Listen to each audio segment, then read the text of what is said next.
ये बहुत बड़ा डिसीजन लिया सरकार ने कि इसको हर एंगल से, terrorist angle, sabotage angle, technical angle या ऑपरेशंस के एंगल से भी चेक किया जाएगा।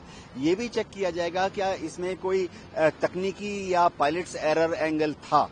ये भी हो सकता है कि ये दुर्घटना बर्ड हिट की वजह से हुई हो।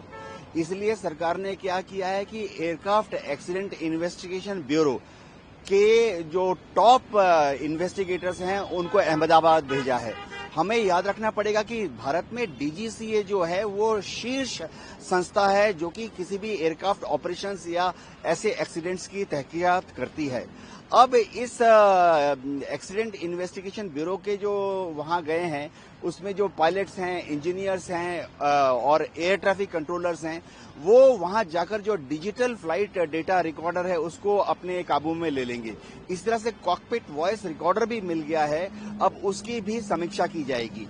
इसी तरह से एयर ट्रैफिक कंट्रोल में एक बहुत बड़ा टेप रिकॉर्डर होता है जो कि डिजिटली लगातार 12 घंटे 24 घंटे तक पायलट और एयर ट्रैफिक कंट्रोल में क्या बातचीत हुई है उसको रिकॉर्ड करता है।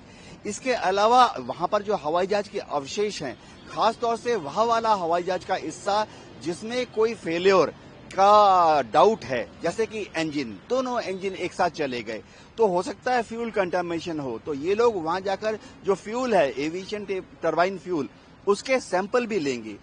दोनों इंजन अगर एक साथ पैक हो गए हैं तो ये भी हो सकता है कि बर्ड हिट हुआ हो। बर्ड हिट यानी ये चील, बाज, बड़े बड़े गिद्ध झुंड के झुंड उड़ते रहते हैं। कभी कभी लाखों बार में एक बार ऐसा होता है कि 2 चील या 2 गिद्ध एक साथ दोनों इंजन में चले गए, जैसा कि हम याद कर सकते हैं हडसन रिवर केस में हुआ था। उस वक्त भी वहां एक एयरबस 320 था और 2 चिड़िया एक साथ उनके इंजन में चले गई और दोनों इंजन एक साथ शटडाउन हो गए थे।